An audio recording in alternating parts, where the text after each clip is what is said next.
Hello and welcome to episode 68 from your friends at Relay FM. My name is Stephen Hackett and I'm joined this week by Mr. Federico Viticci. Hello, Stephen. Hey, buddy. How are you? I'm good. I'm once again pretending to be Mike. Yeah. Because I mean, Mike's your traveling. your accent kind of gives it away a little, just a little.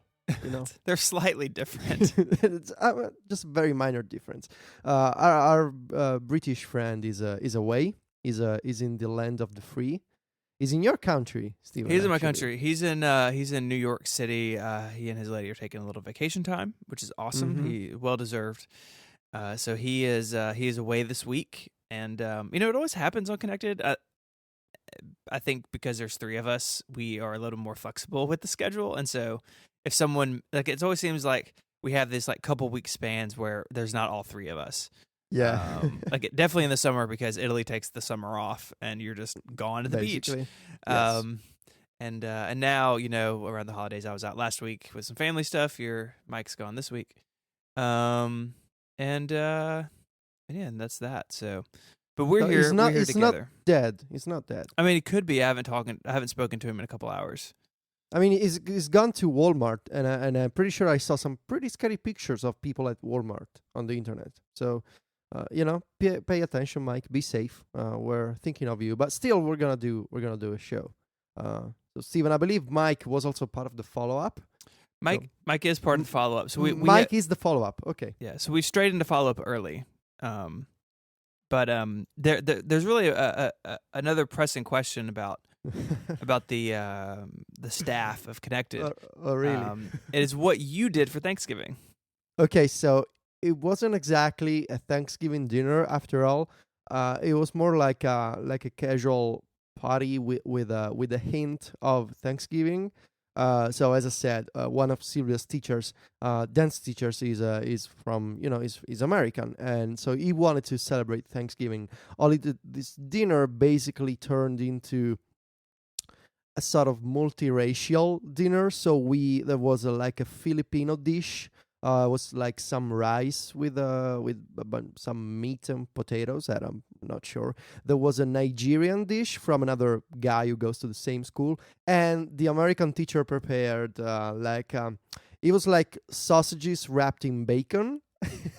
They were delicious, and I'm not sure if it's American or if it's something that he invented or if it's Italian and he just pretended to be American. I don't know, but they were delicious, and most of all, it wasn't the food was nice, but it wasn't really the traditional Thanksgiving.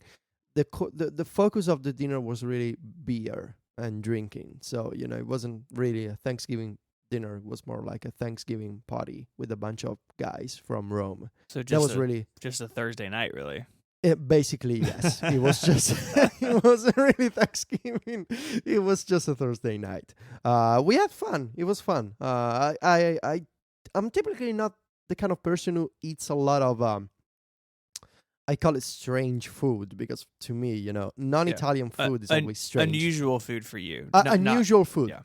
It's nice every once in a while, to taste new stuff, and it was good. So yeah, it was a fun night. But still, no turkey, no traditional Thanksgiving meal for me. So you guys will have to take care of me eventually for Thanksgiving. Yeah, we'll have to get you over here at some point and do it upright.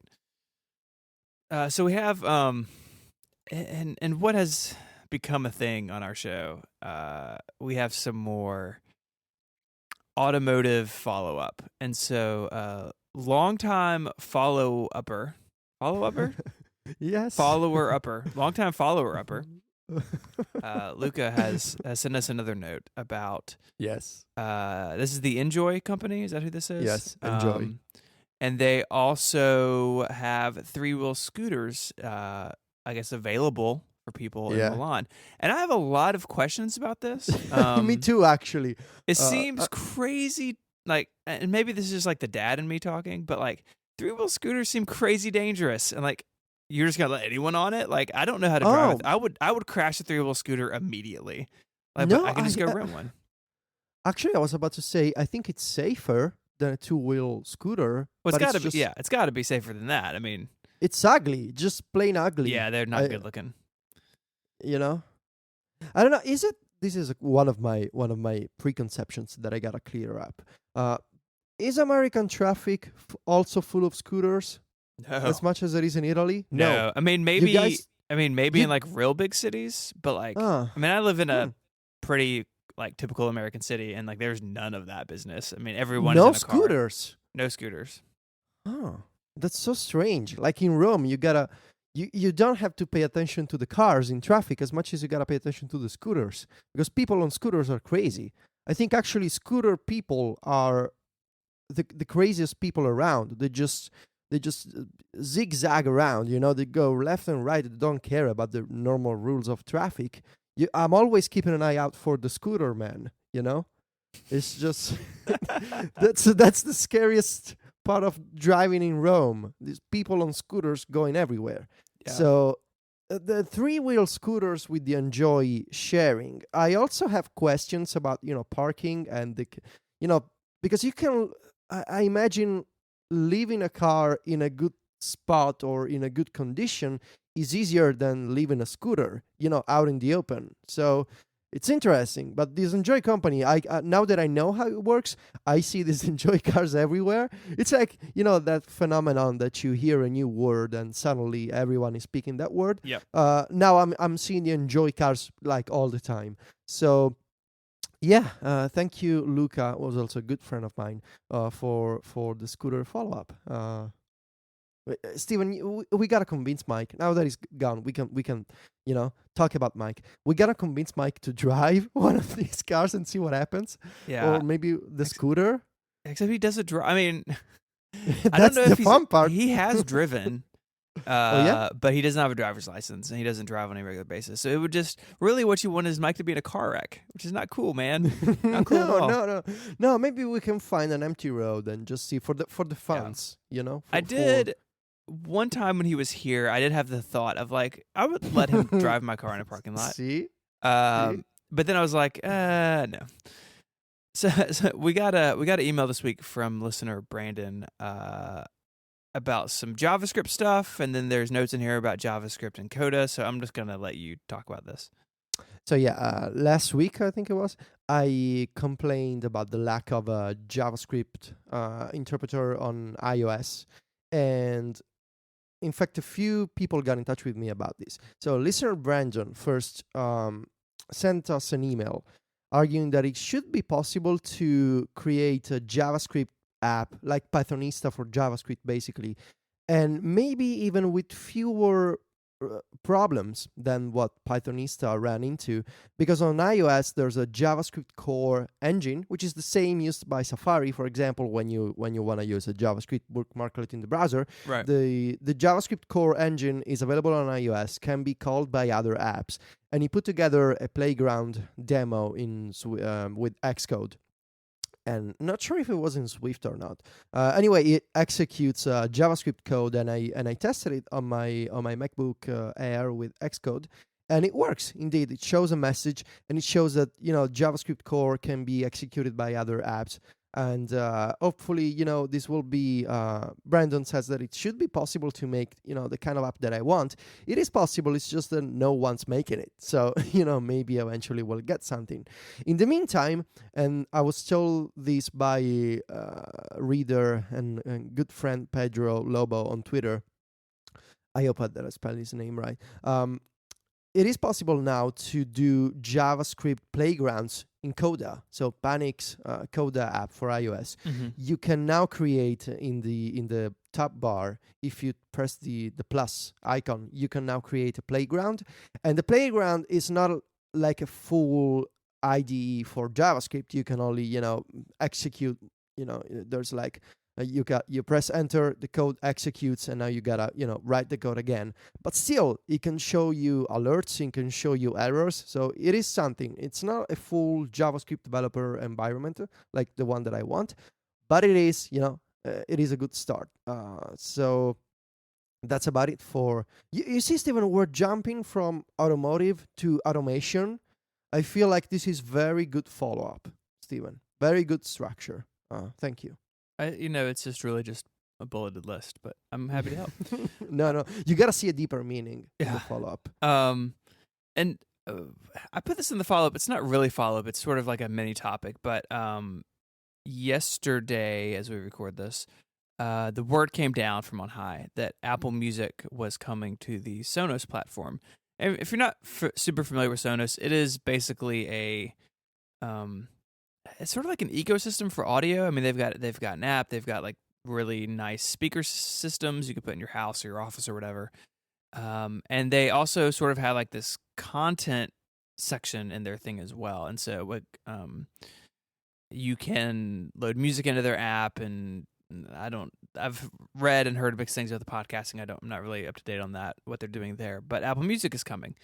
And which is like people who are into this stuff, like or like Sonos fans are really into it. Like, have you noticed that, like people get really excited about this? Yeah. And like I would like to check it out, but I have bills to pay, so I'm not going to do that. But yes.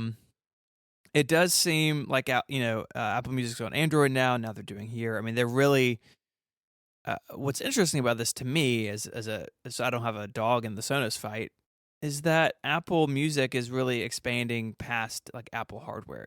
Generally and historically, Apple's services and software, like look at the iTunes store, it was built for the iPod, right, and for iTunes. And now I think Apple wants music to be bigger than just the iPhone or just the Mac, which is crazy, right? Because the iPhone is like a crazy big business, but they really want Apple Music to sort of be the service that you can work. It does work on Apple hardware, and that's fine.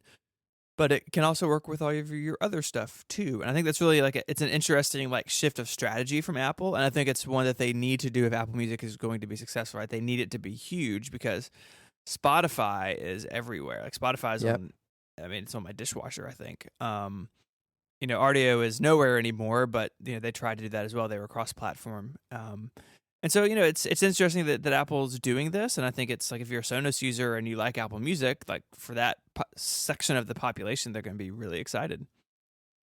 Yeah, I mean, these services I think they can only survive if they achieve some kind of scale. So if they're available everywhere to as many people as possible on as many platforms as possible. And we have seen this kind of maybe idea from Apple actually from the first few weeks when they also enabled integration with Shazam and pretty sure also SoundHound, so to allow you to recognize a song and stream it instantly from from these apps.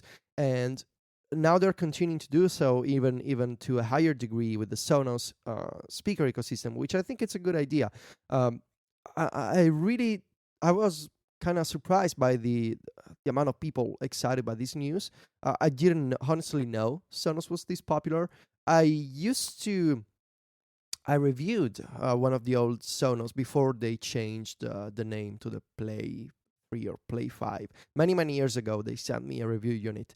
And I remember it was really, really nice. But it was also quite expensive, And so I'm curious to see how it works. I just don't want to spend the money on a speaker. Also because I feel like I listen to music more with headphones than speakers. Mm-hmm. Because speakers, especially when they're loud, I don't want to bother other people in the house. I don't want to bother my neighbors. So I just feel like I can enjoy headphones more. So I'm not really a speaker person. But maybe just out of curiosity, if I can find like a used unit or a cheap version, I don't know. We'll see. There's every time Apple Music has an update, I enjoy, and by enjoy I mean it's not really enjoyment, but it's just an observation.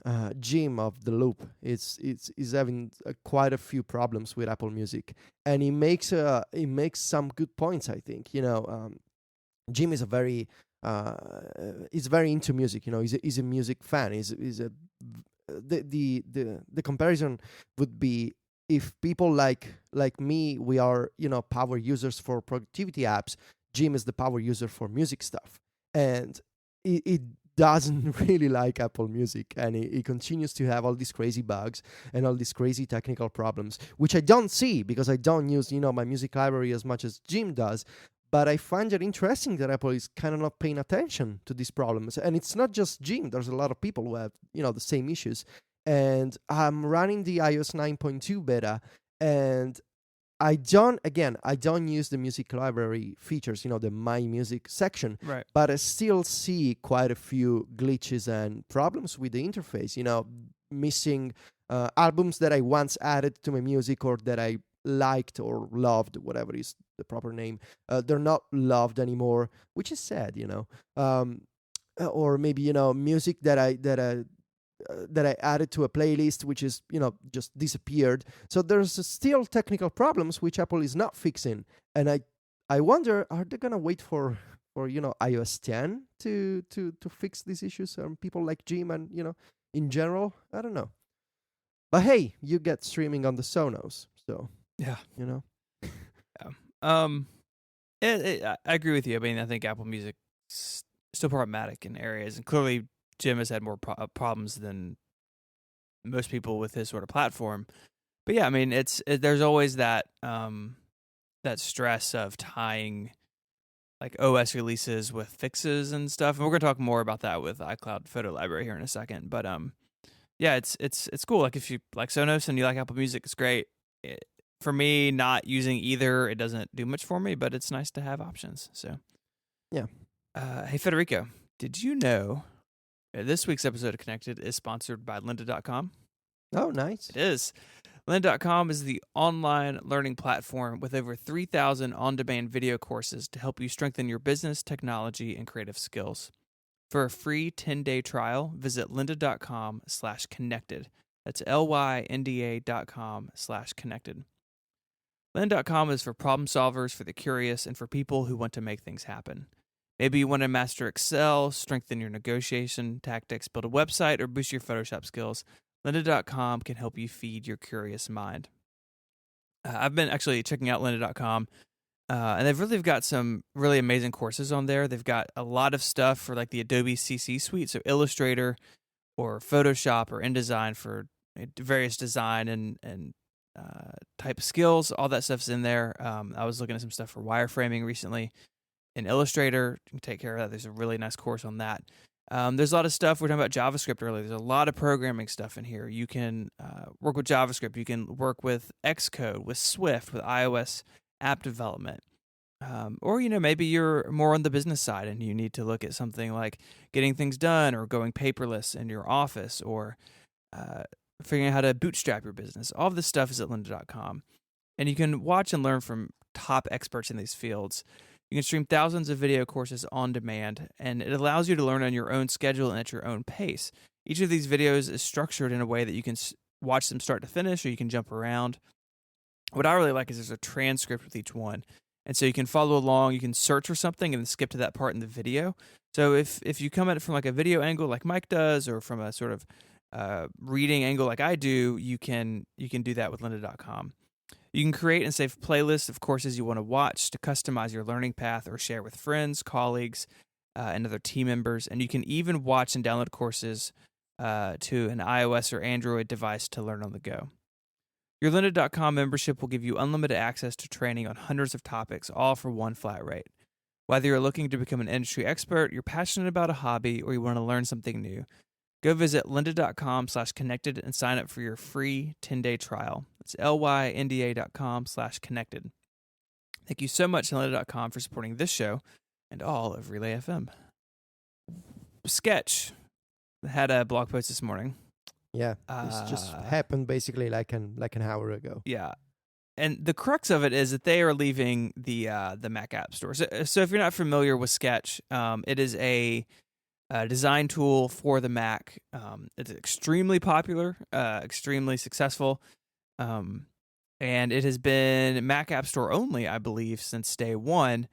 And now it is they are leaving, and so this blog post kind of outlines why. And there's not much in here that's super surprising, right? Which is maybe even the saddest part about this, is that I kind of knew the reasons before I read it. It's things like what they say, review time, sandboxing, App Store guidelines, and that upgrade pricing is unavailable. It's it's kind of just more of the same.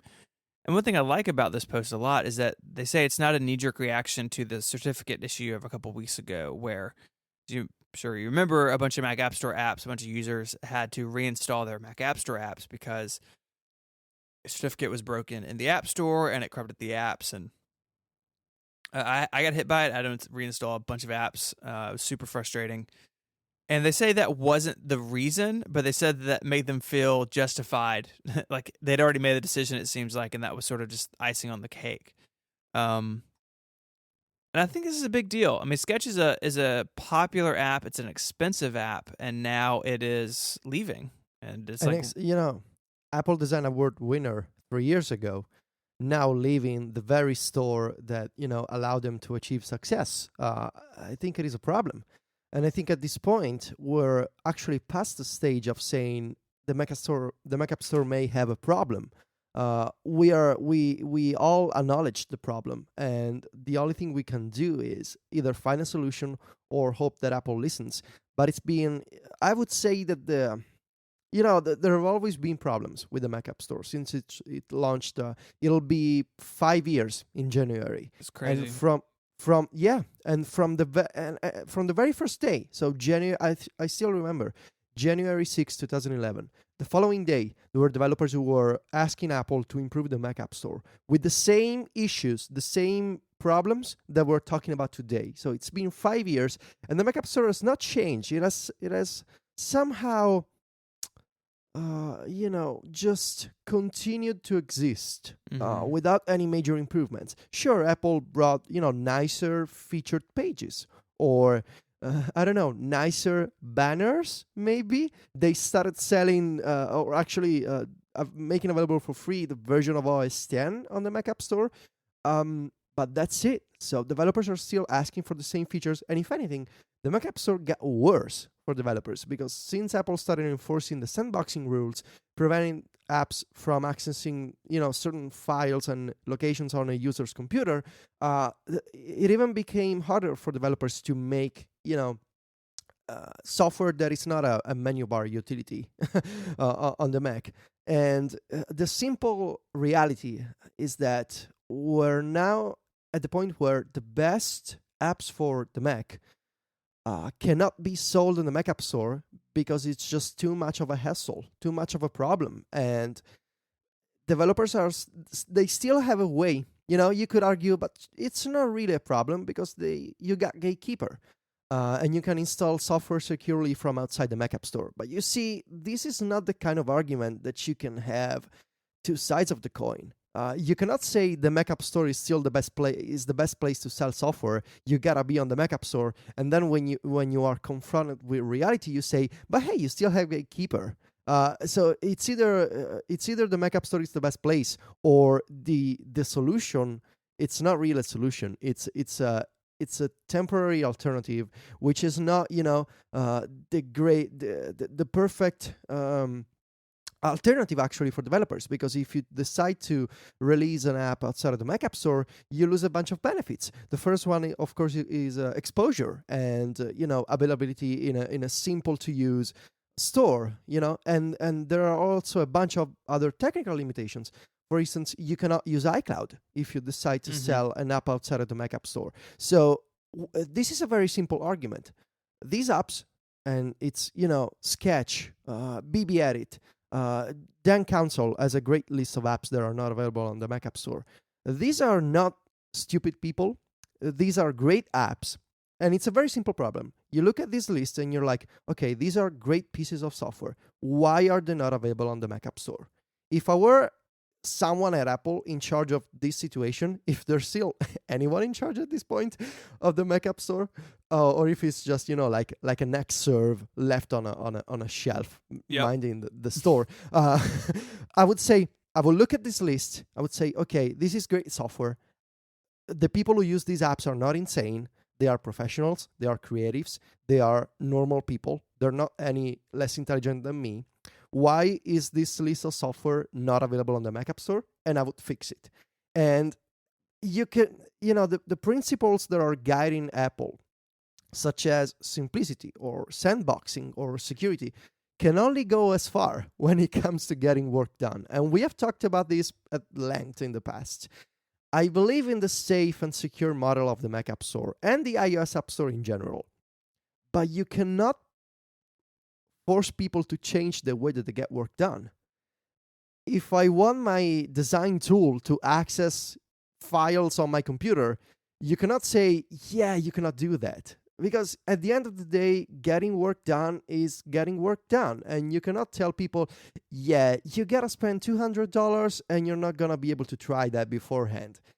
You see, the principle is good on principle, but in Yeah. practice, you gotta do something. Well, And all the details are wrong, right? I mean, and again, this is a little bit of a rehash, but I mean, software existed on the Mac for a long, long time before the App Store showed up. And the App Store basically took the iOS model and just kind of pasted it on top of the Mac without the consideration of the way things have been done. And that people do expect things like being able to trial an app or have upgrade pricing.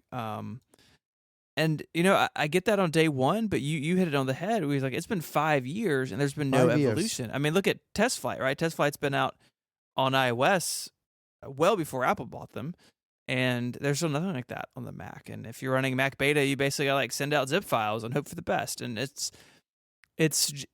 I understand that on day one, if it wasn't a good fit, that's fine. Like I can get over that because I can go buy apps elsewhere, and I do. But having no evolution, no meaningful change in this long, it either shows one of two things. One is that just no one cares at Apple, which I struggle to find it. I struggle to believe that. I think that they do care about the Mac and they do care about Mac software. So I think the second one is true, which is more worrisome, is that people are paying attention to it and they don't think there's a problem, and that they view that the iOS model can work on the Mac, and that maybe we'll all just come around eventually. And between the two, that's more worrisome to me because clearly it's not working, right? It's not just people like me who are old and cranky. It is like Sketch is a real business. Like their founder spoke at release notes, gave a great talk about his business, and it's like this is a real company making a really good, powerful application, and that a lot of people rely on to do their jobs. And because of Apple's unwillingness or inability to change or to fix this, in fact, they've made it worse, right? I mean, with sandboxing being sort of a bigger problem to deal with than it used to be, clearly they're not interested in the same things. And that's fine as long as you can survive on the outside. But like you said, you lose the spot in the storefront, right? That you don't have the benefits of being in the App Store if you're out on your own. And so I think Sketch will do well because Sketch is big and well known. But if you're a small app developer, being in the App Store may be your only choice, maybe your only shot to gain an audience. And I don't. What if you want to be?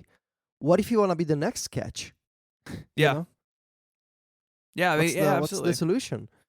It's really hard. I mean, it's really tough, and it's not.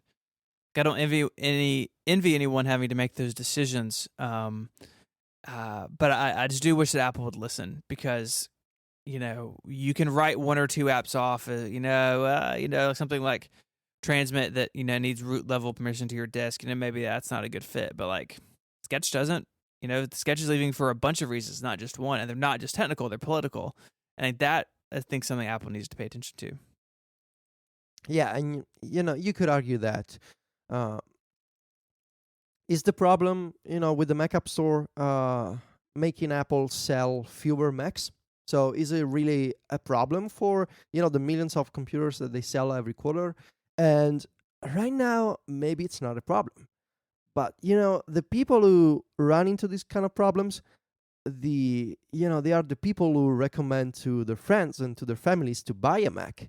And maybe it's not a big deal right now, but I believe when you're in charge of a big company, you gotta spot this.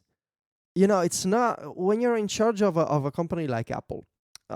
It's not about solving the problem as much as it is about diagnosing the problem very early on. And when all these millions of dollars are at stake, and when you have a developer ecosystem, you gotta be able to recognize the problem when it's starting and it's been 5 years, which is why we're all this concerned about the Mac App Store, Mhm. because it's been a long time and there's still nothing, just silence. And it's become even more ridiculous in the past year, since test flight and all these other changes for developers. Analytics is another one that I forgot to mention. And it's just radio silence on the Mac, which is concerning, because you clearly have a problem, and the doctor doesn't say anything. Imagine that if you were a patient. The Mac App Store is ailing, and there's no communication from Apple, no changes, just nothing. How are you supposed to react to that? I don't know. Well, we'll see what happens, I guess. Yeah, I don't expect much, but we'll see. And there are good things. Like I said, there's iCloud. There's the ability to easily go in and see what you've purchased and re-download it. I mean, there are nice things about it, and I just wish that those nice things came with better trade-offs.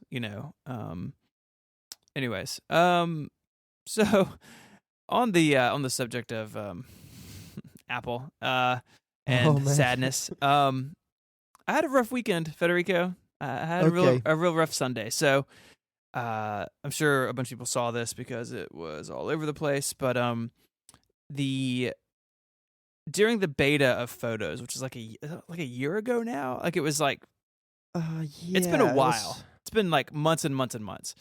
I was like, you know what? As I do as part of my job, I need to check this out, right? So I downloaded the Photos beta, sign up for the iCloud photo library beta. I import my photo library is roughly 70 gigs in size, probably a little smaller a year ago. I imported it all from Dropbox, which is where I've kept it. Which we're not reopening the photo management can of worms today, I promise. But uploaded them all, and it was just a mess. Right, it was beta. It was real buggy. It was slow. It really wasn't for me at the time. So I was like, you know what? That's fine. Like I still have my Dropbox and Finder system, which I like. I'll just remove my photo library, and with with iCloud, you can go in and you can basically tell it to remove your photo library from the cloud. So the kind of the way it works, the photo app on the Mac syncs the photos up, and then you can sync them back down to iOS devices, and go from there. And so I did that, right? And it says, hey, it's going to be 30 days before I delete this, as like a safety mechanism, which I like. I like that it's not going to just nuke all of my stuff immediately, which is nice. So I tell it to delete. I wait the 30 days. It seems to have done it. I get the storage space back in my iCloud account, right? It seems to all be gone. And I move on. And so over the last couple of weeks, I've been thinking, hey, like I'd like to try this again. It seems to be better under El Capitan. The app seems better. People seem to be happy with the iCloud photo library these days. So I just did it again, right? Imported the photos, didn't take that long. Uploaded them, which is pretty quick for me. And everything's cool for a couple days. And it seems to kind of settle. So I go to my iPad. I'm like, okay, I'm going to turn iCloud photo library on my iPad. And I do it, and it just spins for like 2 days. Like it just never happens. And this is like over Thanksgiving, right? So I'm not checking in on this, right? I just kind of like, oh, it's still working. Okay, I'll put it back down.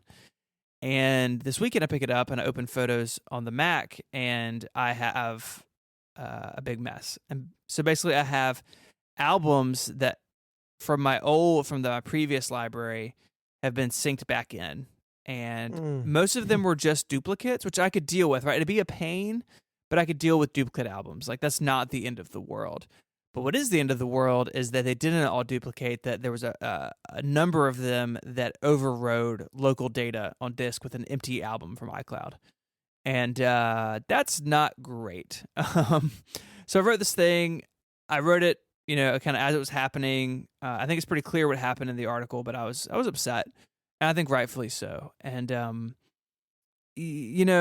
gotten a bunch of feedback on this, more than I have in a long time, about anything I've written on all sides of it. There were like, I don't know how many comments on the Hacker News thread. I just closed the tab and went on with my day. But it's a problem. And the error that iCloud made was it overwrote data on my local disk with empty data from the cloud that was old, that I told it to delete months ago, right? Like And so I just like I'm just over it. Like I really would like to use iCloud Photo Library. I think it'd be really nice to have all of my photos accessible on my iPad. But I have to be able to trust it, and more so than with documents, and more so than with music, I have to feel like I could trust my photo solution because that stuff is irreplaceable. And really what kicked me over the edge was one of the albums that overwrote was our Make-A-Wish trip. And I was just like, you know what? I'm done. Like No, um that's a big no. and Oh, and so I've heard from a bunch of people in the chat room right now saying I've had the same issues. And there have been people who it's run smoothly for, which is great. I think it runs smoothly for most people. But again, like, and maybe I fell into the Dalrymple hole of Apple Music, and I'm just in that with yeah. photos. But there's no transparency with iCloud, right? You can't really see what it's doing. You can't really go in and reset anything or redo anything. One thing I really like about Google, you can go to Google Takeout and you can download all your data, and you can like close different services on your account, or you can close your whole account, and you can see what it has, right? And Apple just doesn't have that, and I think they need it. And I'm hopefully working with Apple support and some people at Apple to try to get this resolved. But like, it shouldn't have to come to that to make this work for me. Yeah. No, Anyways, what happened to you sounds extremely bad. Again, different use cases, different. I just take pictures on my iPhone. They show up on the iPad. I'm okay. But I can perfectly understand you have a library of years and years of photos, and you want to start using iCloud, and it overrides what you already have. That's bad. There's just no way around it. You can justify the behavior. It doesn't mean that it's right.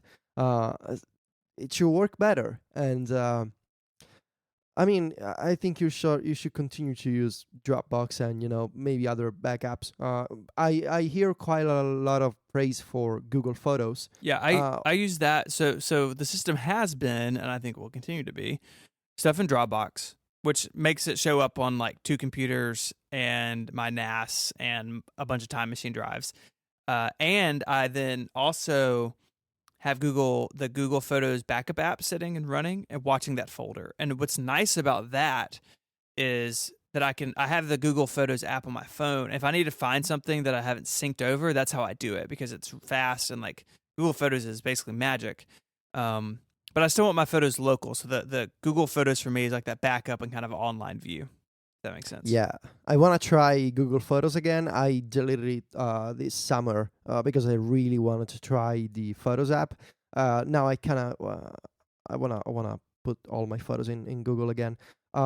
Speaking of which, we had a double iCloud / Google topic this week. So you talked about iCloud and photos. I want to talk about iCloud Calendar and Google Calendar. But before I do that, I think you wanna thank our friends at Igloo. I do. That's very thoughtful of you, Federico. Yeah. Our friends at Igloo make the intranet that you will actually like.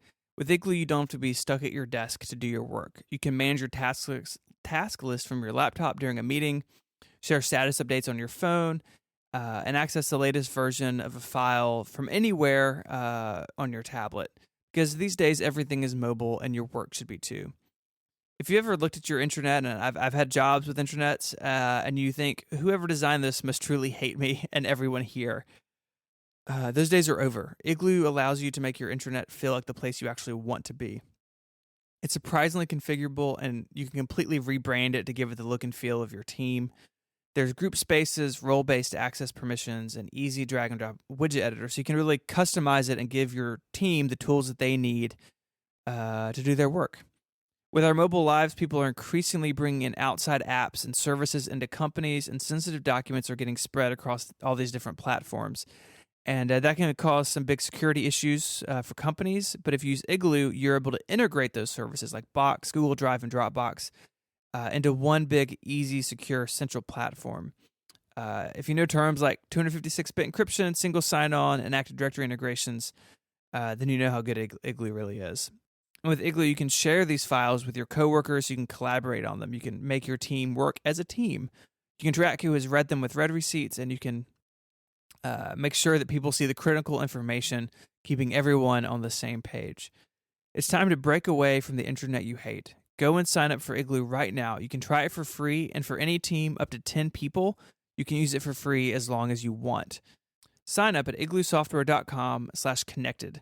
Thank you so much to Igloo for supporting Connected and all of Relay FM. So what's going on with your calendar?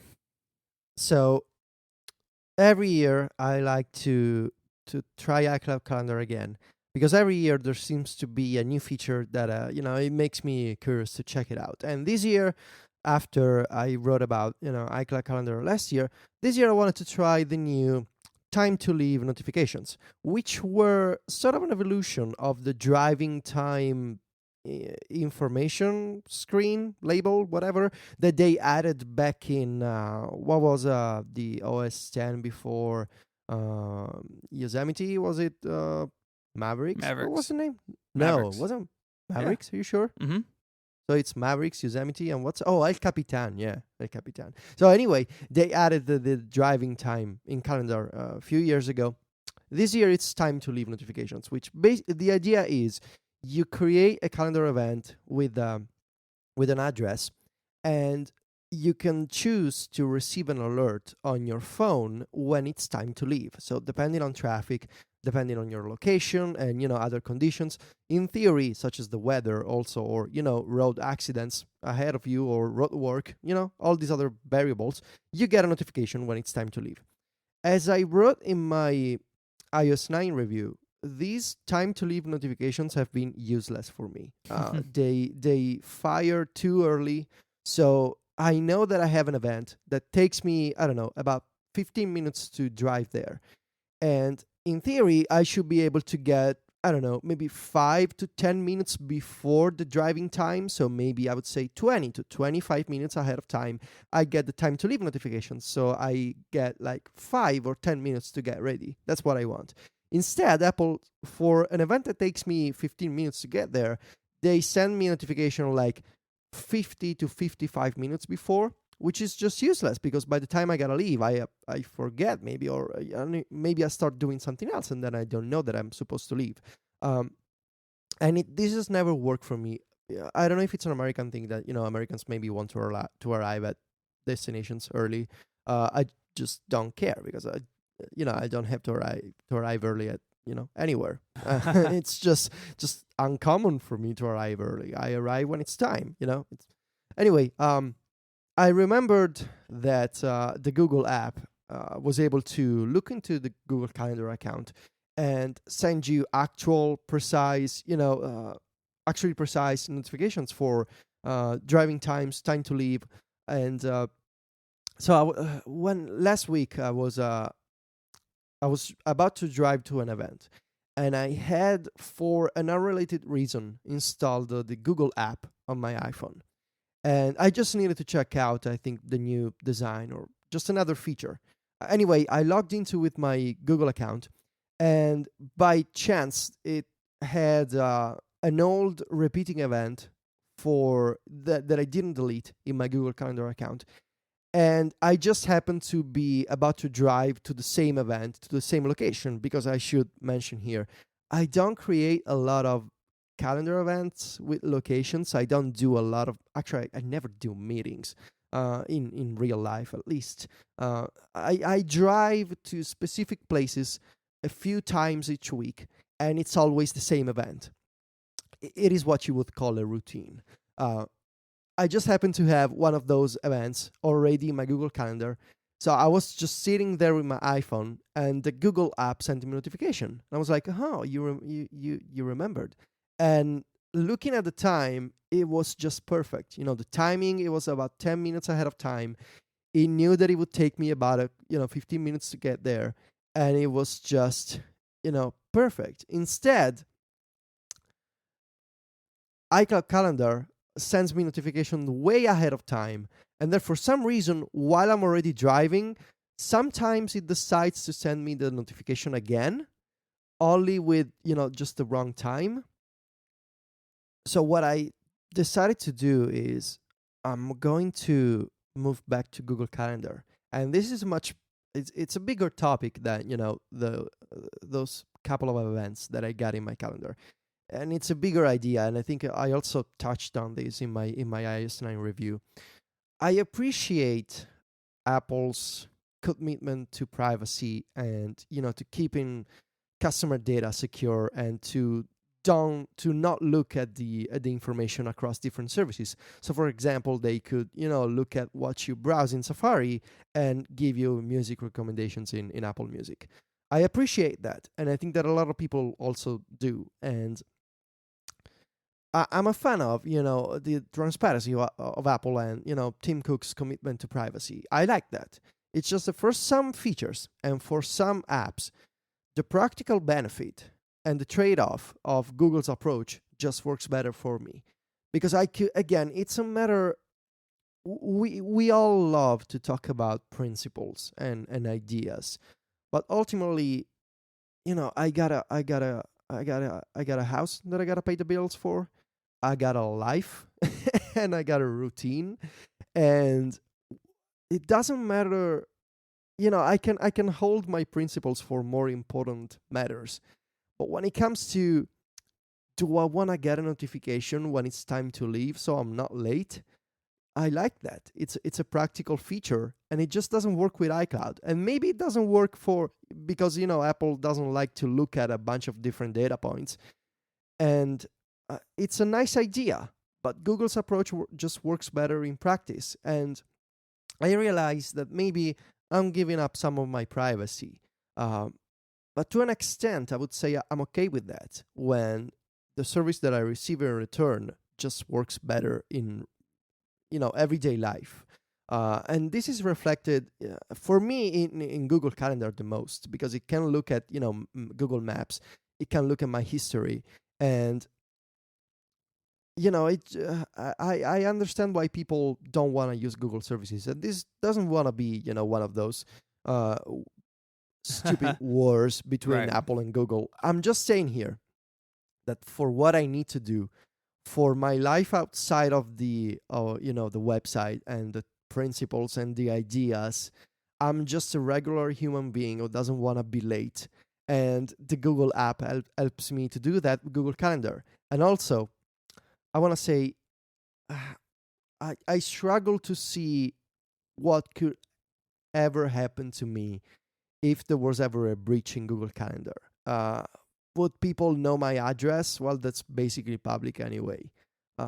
Would there be someone that comes knocking at my place? We're gonna have fun, I think. I'm just not. Quite a few readers email me. Are you not scared of the kind of data that you put into Google?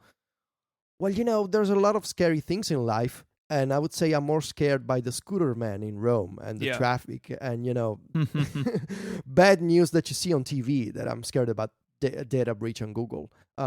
Again, it's about the practical benefit, and when it comes to the calendar, iCloud is just not working for me. So I moved back to Google Calendar, which again takes me like 2 minutes because I don't have many events, and but just for those few events, I see the upside, which is I get notifications when it's time to leave. They are accurate and they take into account, which is also nice. You can see in the Google app if there's any accident on the road, if there's any problems, any slowdowns, traffic Mhm. jams. It's useful, and I don't get the data with Apple Maps or with iCloud Calendar, so it just works better for me. I'm not afraid of the security and actually the privacy concerns. Uh, I realize that a lot of people are upset by this way of living life, but it's just I live each day this way. So. Yeah. Yeah, and the thing that's interesting to me talking about this, and I use iCloud basically for contacts, calendars, like the whole thing, my personal email. And I use iCloud Calendar, and for the big reason is that it's really easy to share. And so like I've got like me, and then I've got work, and we have one for like family events. My wife has Oh one, yeah, and we share we that, and do. it's We really do. seamless to share those. Um, and So for me, like moving systems would, involve like dragging her into it as well. But uh, I mean, I think what you're saying makes a lot of sense, and it comes down to that just sort of like fundamental difference is that Google can do that really well because they apply what they learn like in mass, and Apple's system is local on your device and maybe not as powerful. I will say I've had pretty good luck with the hey, can remind me when it's time to leave type thing on iOS. It seems to work pretty well for me. Maybe it's that their map data is better where I am than you are. I mean, who knows? But I will say that um, the where it falls down for me is like Apple software, like the built-in calendar app. Like I've had it. Like, I'll go change an event and it will revert back after a sync, and I don't have that happen in Fantastical or BusyCal. It's like there's a whole bunch of moving parts with calendars and with contacts and everything. Um, but for me, where I feel it the most of where I look at going back to Gmail is just with the email stuff, with the email rules and the spam filtering and everything. iCloud just isn't as powerful as what Google's doing, and I think that that idea that Google knows about you. Like I understand people's concern, and I don't want to belittle anyone's concerns at all, but it's just not something I worry about. Like I trust that their privacy stuff is in good shape, and that yes, I'm sharing it with a company and with their really smart computers, but I'm not, that stuff's not going to get published anywhere. And so I agree with you. I think you just have to make the decision of like, is the trade off here worth it for me? And that's what Mike said months ago when we talked about this last time. Yeah. For him, it made sense. Yeah, absolutely. And actually, right now, I am a little curious to see what's going on with the Google app and Google Now on iOS. I don't know if you saw my tweet last night, but I'm basically getting the Google Now cards from apps on iOS. It used to be an Android feature. I think it's rolling out on iOS right now. So the idea is certain apps allow you to connect to your Google account so you can see relevant snippets of data in Google Now, which is interesting. I'm not sure what apps I can try that have this feature on iOS, but it's something that I wanna try. Yeah, I mean they have that good ecosystem, right, of stuff that all works together and pulls from that central information in your account. And again, that's really powerful. And if that makes sense for you and you need that, that's great. And again, like I keep coming back to this because the photo library thing in particular, like just really burned me a little bit. The idea of, like no one company, like when we cover Apple here, we like Apple, but just because we cover Apple and we like them, and we like their products, doesn't mean that they're perfect, and it doesn't mean that every other company is the opposite of perfect, right? That and the beauty of like the modern era we live in is that you can use like your iPhone can be a Google machine, right? You can use Google services on iOS and it works really well. Same thing on OS 10, and that flexibility is really nice, and it's something that I think makes iOS really powerful. That you can use all these differences. Like you work in Exchange, like cool. Plug your Exchange thing in. If the built-in stuff doesn't work for you, go download Outlook that works with Exchange. Like you have all these options.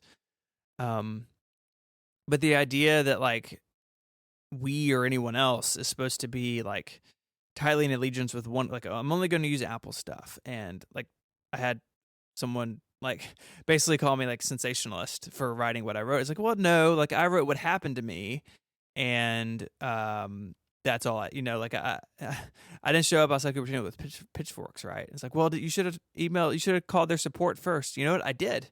And we have a call set up to work through it. Like, I didn't just write it for the page views. I didn't, you're not doing this just to like inflame the Apple Google war. You're doing it because it makes sense for how you need to use your devices, right? I mean, you can even stretch that argument back to like the iPad and Mac thing where, like, oh, you just use the iPad to make the point. It's like, no, use an iPad because it makes sense for you. Like, why does that conversation need to go past that statement?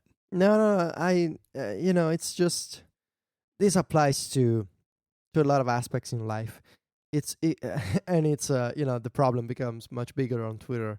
It can be tricky to understand that people have different opinions than you, and they have different lives and different experiences. That's part of being an adult, and maybe a responsible adult, to understand that people are different and what works for you doesn't work for me. And the great thing about technology is that it's always different. So I can take selfies on my iPhone, and Austin Mann can go to Switzerland and take awesome pictures with the same Mm-hmm. iPhone. Again, saying that something doesn't work, I think it's actually one of the best things that you can do, to criticize a product to help make it better. And I actually don't think there's a lot of utility in praising unnecessarily a product, even when you know that it's got flaws and problematic aspects, just because you want to you like a company. I think being fair, being honest, is a good thing, and I don't see what you wrote as sensationalism. I think it's just the truth. It's what happened to you. Again, it's a very basic idea. Shouldn't have happened, but it happened. So why? Can we fix it? Can we make it better? It's very simple. This was a good discussion, Stephen. Yeah, and again, it's that there's options. There's these things you can fit together to um, solve the problem that you have. So if the directions and leave on time feature doesn't work for you in one, go to somewhere else. Like, and I think that's nice. I mean, there are people who are going to do it all. You can do it all self-hosted. You can, there's all these different ways you can do it, and I think that's great. So, Yeah. So yeah. Anyways, we're gonna talk about the next iPhone because apparently it's that time of year again. It seems early. Oh God. But first, I want to tell you about our friends at Foot Cardigan. A subscription to Foot Cardigan will get your favorite person one pair of whimsical socks delivered to their mailbox every month. That's right, a sock subscription. It's like the best thing about the internet. They're going to remember your awesome gift every single month for as long as you want. One of the most stressful parts about the holidays, we're in this season now, is picking out that perfect gift for someone you know. It can be hard to find that right thing, but Foot Cardigan makes it simple and finally makes it awesome to be given socks. So, like, socks are like what your aunt gives you because she doesn't know you. Foot Cardigan is not that way. Once you subscribe or you buy a subscription for someone you love, every month a new pair of socks is going to arrive at home. It's like Christmas in July and in August and in September. A surprise pair of fun socks delivered to their door each month. It's the gift that really does keep on giving.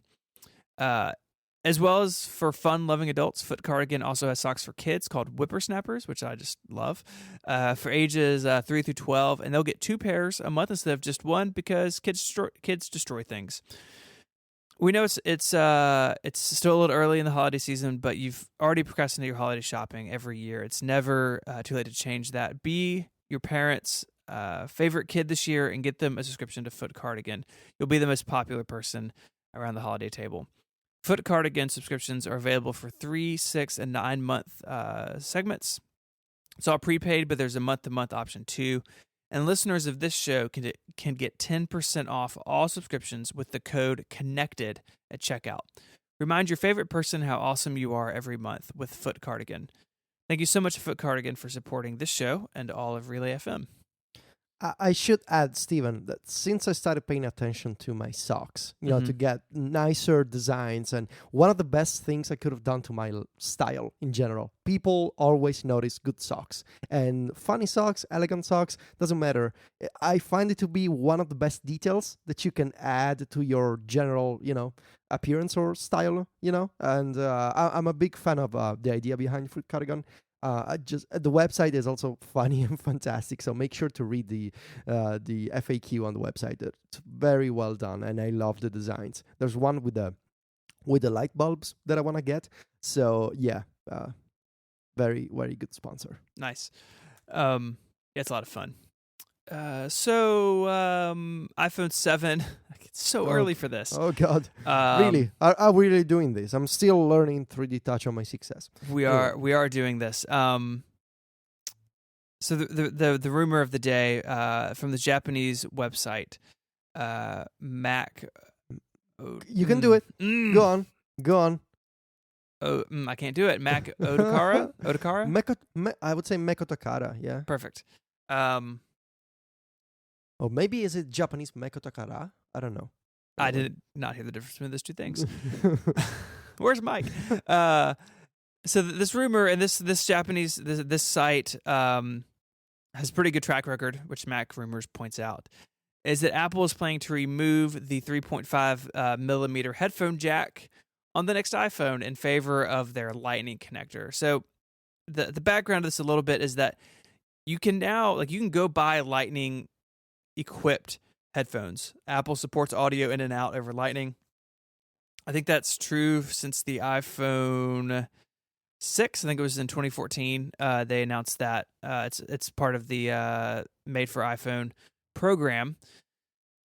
It's so it's been around, right? And this is kind of how Apple does things. Like Apple's like, hey, we have this new spec. It's going to be really important in like a year, or 2 years. So the rumor basically comes down to the 3.5 millimeter jack. If you look at it on the bottom of your iPhone, it's the thickest thing on your phone. Several people point out on Twitter it's also very deep. The amount of the depth of that port, if you look at the iPod Nano, I think I saw an image of like that whole bottom lip on the Nano is there to support that jack. It's big and it's bulky and it's problematic because it gets broken off. And so people are saying this report is saying that Apple can make their phone thinner and simpler, and what I'm interested in is maybe even a little more waterproof if they get rid of this thing. Yeah. Which is a little bit crazy. It is crazy. Because I wrote about this. The the 1/8 inch or 3.5 millimeter stereo jack is like the most universal thing I can think of in consumer technology. Like every single device that takes audio or sends audio uses this thing. It's in cars, it's in AV systems, it's in home theater systems. Mm-hmm. It is in classrooms, like any place it's so universal. You can just walk in and plug your thing into it, and it doesn't. I can be playing music off my first gen iPod or my phone or like a tape player. It doesn't matter. I can get audio out through this thing. And this report is saying that Apple's going to get rid of that to gain thinness, and it's a very interesting trade off to me. Okay, so let me ask you the same question in another way. In 100 years, do you see the human race listening to audio by plugging a connector into a hole?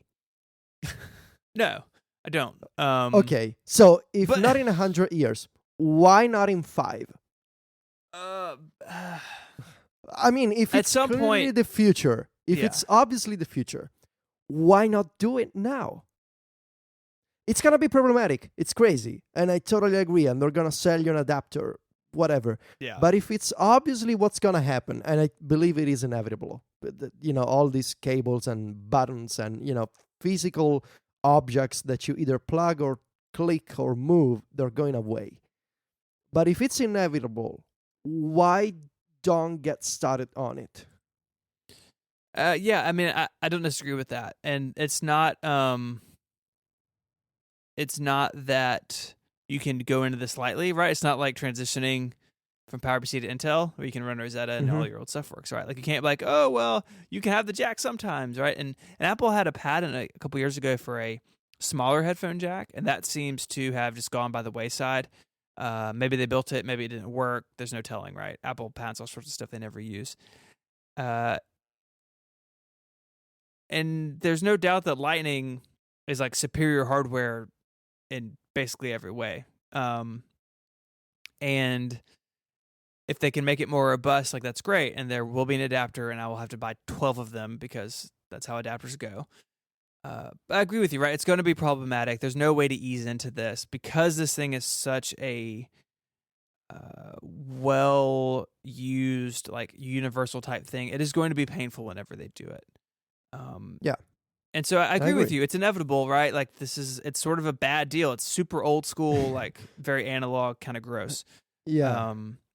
But whenever it is, like, it is going to be painful. And there's going to be that round of discussion of like, well, they did this to make it thinner, but like we don't need thinner phones. And again, I think we've talked about this before. Thinness and lightness go together, right? Like the new phone is a little bit thicker and a little bit heavier than the old one. Apple doesn't like that. Mike in our non-Skype conversations was like, well, this means they made a way to make the battery better, and so they can make it thinner and lighter and still retain their battery life. And so the 3.5 millimeter jack has to go. But the transition is going to be hard. Like, you're not going to be able to use your earpods and move from your phone to your older iPad or to your computer even, because the Macs don't ship with Lightning at all. And so we're going to start seeing Lightning show up on the Macs. There's lots of like weird questions here, and what's going to happen is people are going to have an adapter, or they're going to have two sets of earbuds, or it's just going to be painful. Yeah. I believe that a lot of people are against a rumor, which is already like a very ironic state of affairs. But anyway, a lot of people are against this idea because it's almost like, oh man, I really don't want to deal with this right now. I wish that like my son in 20 years, the future generation would have to deal with the problem of dropping the 3.5 millimeter jack. But I feel like it's a change that's gonna come, sooner or later, and we gotta deal with this right now.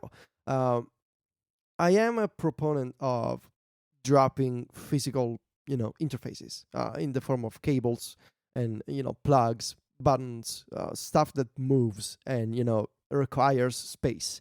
And the argument that we don't need thinner phones. Do we want thicker phones? We may not need thinner phones, but do we want them to be thicker? Do we want them to be heavier? Or is it just this fantasy that we have created for ourselves that, oh, if only the iPhone had a much bigger and heavier battery, I would be so happy.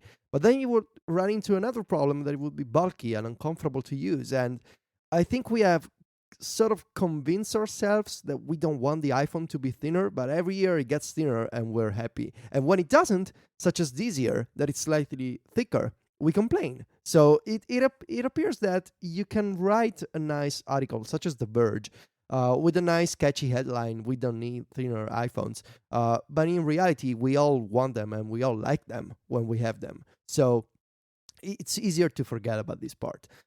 As for the connector itself, it is going to be a problem, and it is going to be problematic. But our Graham Spencer at Mac Stories had I believe a nice article today about this. It is going to be inevitable, and it is going to be a problem. But there's a few ways that Apple could make this better and maybe a smoother transition for users. And I think that it makes some good points about, just give a few adapters for free with each iPhone. They give you an adapter for free. It's not free, you pay for, but it's for free in the box when you buy an Apple Pencil. If they make this switch, so of course make your earpods Bluetooth or Wi-Fi, whatever, and give people an adapter or maybe a couple of adapters in the box. And maybe if you want to also sell one separately, just don't make it $20. Make it like $5 or $10 tops, like $9.99. Just I feel like moving away from the standard audio jack is going to be it's going to be a messier move than the 30-pin to Lightning, which was already messy, and already people still are cracking jokes about it. Mm-hmm. I remember Tim Cook was on Colbert a few weeks ago, and he made a joke about the connector. So it's still in everyone's minds. And if you change from the audio jack to Bluetooth or something else, it's going to be a much, much bigger story. So Apple has a few ways to kind of ease people into this change. And the solution is to not do whatever they have done so far when it comes to adapters and when it comes to moving from one standard to another. And because, the Lightning transition wasn't a problem for us because we're nerds and we're going to spend $50 on cables and new adapters. But people like my mom, people like my friends, they still hate. Now they got used to it, but it didn't help the goodwill of the Apple community, when it happened. Because Apple very famously likes to ask for quite a bit of money for cables and adapters. So there's a few ways that they could make this better, but I totally believe that it's going to happen. And I also think it should happen because we should move away from this, components that occupy space, and they are prone to damage, and it's just ugly to look at, and it's just an old idea. It's been around for like a century. The 3.5 millimeter jack. It's a very old piece of technology, and if you think about it, it's incredible that we still use one. And again, I ask you, if you think that in our ideal future we're not going to be using jacks to listen to audio, why not create the future now? It's going to be messy, it's going to be problematic, it's going to be a transition that we all got to take care of. But the human race survived worst things, so I think we can survive moving from audio jacks to something else. And a theory that I see on Twitter, and this is the last point, a theory that I see on Twitter, and then it's kind of interesting. My friend Zach Saichi is in favor of this idea. What if Apple doesn't roll out this audio jack free change on the main line of the iPhone, but on a separate iPhone model? And I think the parallel here is the original MacBook Air and what Marco calls the MacBook One, so the new MacBook with USB Type C, only available on the new MacBook, and which is clearly the feature, but it's not available on the main lines of the Mac ecosystem yet. So you cannot buy an iMac with only a one single USB Type C port. What if Apple starts to do this kind of major breakthrough? So an iPhone without audio jack connector, and maybe even an iPhone without the home button, just a screen that does everything wirelessly or via touch, but it's not the main iPhone yet. This is not even a rumor. This is just speculation, but I feel like it's fun to imagine. Yeah, I mean, they kind of do that because old phones stick around, and we know that people buy old phones. So even if it's just on the new one, it's still a transition period, right? Yeah, I mean, look how long it took for sort of everyone or most people to have a Retina phone. Then how many people have an LTE phone? I mean, that stuff takes time. Um, yeah, I mean, I don't know. Uh, I think the best the simplest thing they can do is throw an adapter in the box. But even when the Mac went from MagSafe to MagSafe 2, you buy a $2,500 MacBook Pro and you can't use your old power adapter without buying a $9 thing. Like, I just don't have faith that Apple's going to do it. I think they should, and I think this is such a big deal that maybe they have to.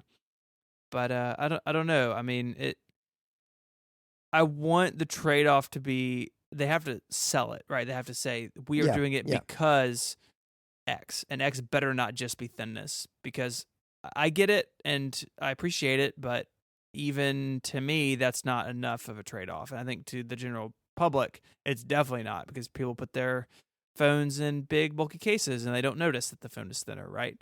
Um, I mean, last night we bought a new 6S for my wife, and part of the conversation was, well, what case do you want? 'Cause she puts her phone in a case, and that's fine.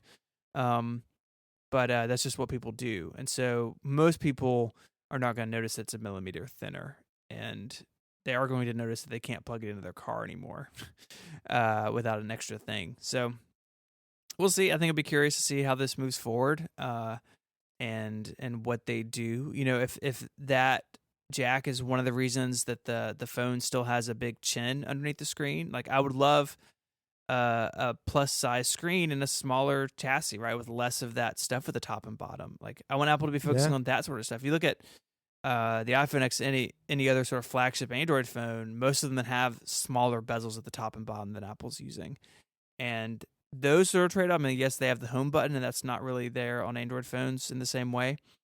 But I think it's time that Apple starts looking at some of these things that have been around since day one. Like how do we make this uh, better? And I'm not convinced that just that thinner equals better, but I do think that Apple is thinking about that sort of thing. And we'll see how it goes. And it's December, and we're talking about the next year's iPhone, so that's just crazy in and of itself, I guess.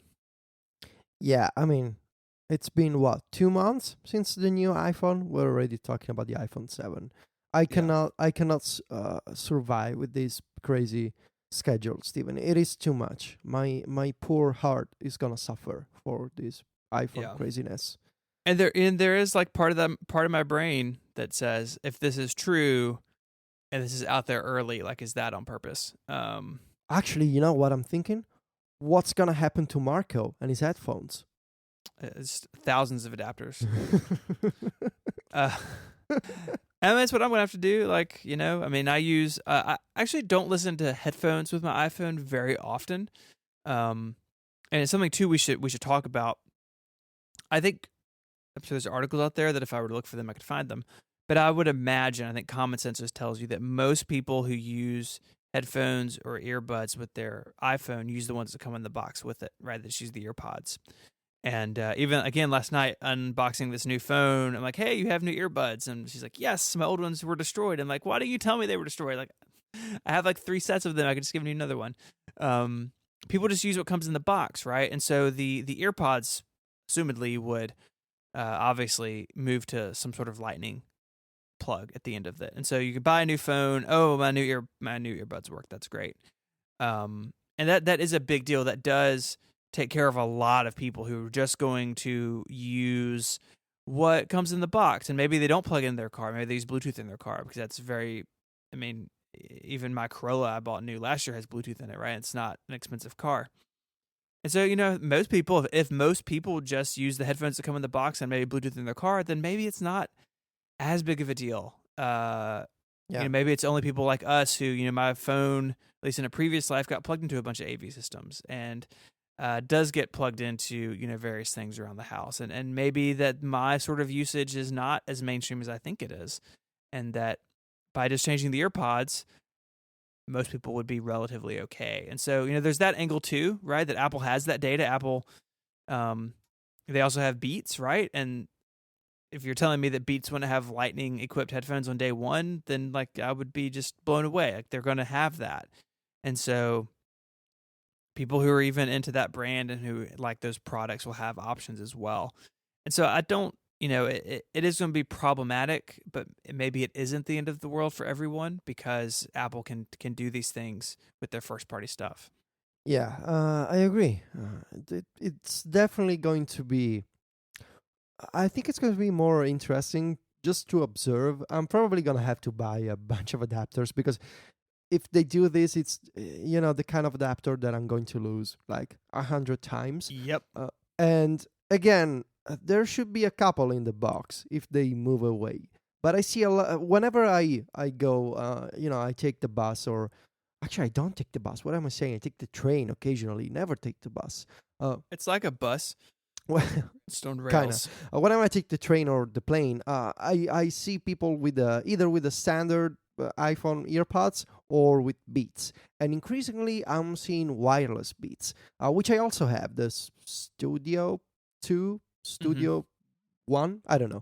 Anyway, they're wireless Beats, and they're pretty good. But Bluetooth still has issues, and I don't know if it's an iOS 9 problem or if I got to update the firmware of my headphones, which is crazy. But anyway, I get dropped connections, or sometimes I just get bad quality. Or if you want to watch videos with the Beats headphones in wireless mode, you get a delay between the video and the audio, which basically makes video unplayable with the Beats wireless.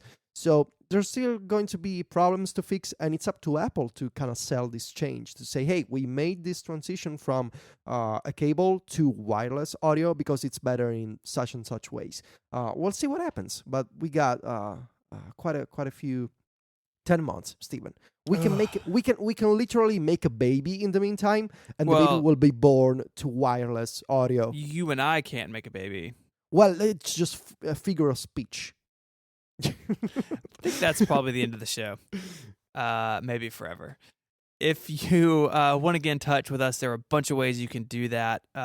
You can find the show notes and an email link. You can email us from our website, relay.fm/connected. This is episode 68. So all the show notes will be at that page or in your podcast app of choice. A bunch of links we've talked about today. You can leave us feedback on Twitter. The show is _connectedfm. You can find Federico online at Vitici on Twitter or at the lovely and glorious macstories.net. You can find me on Twitter at ISMH and at 512pixels.net. And get in touch. We want to hear from you. You can visit our 3 sponsors. Go check them out. Thank you very much to lynda.com, Igloo, and Foot Cardigan. We'll be back next week. All 3 of us should be back, and with lots more to talk about. But until then, Federico, say goodbye. Arrivederci. Adios.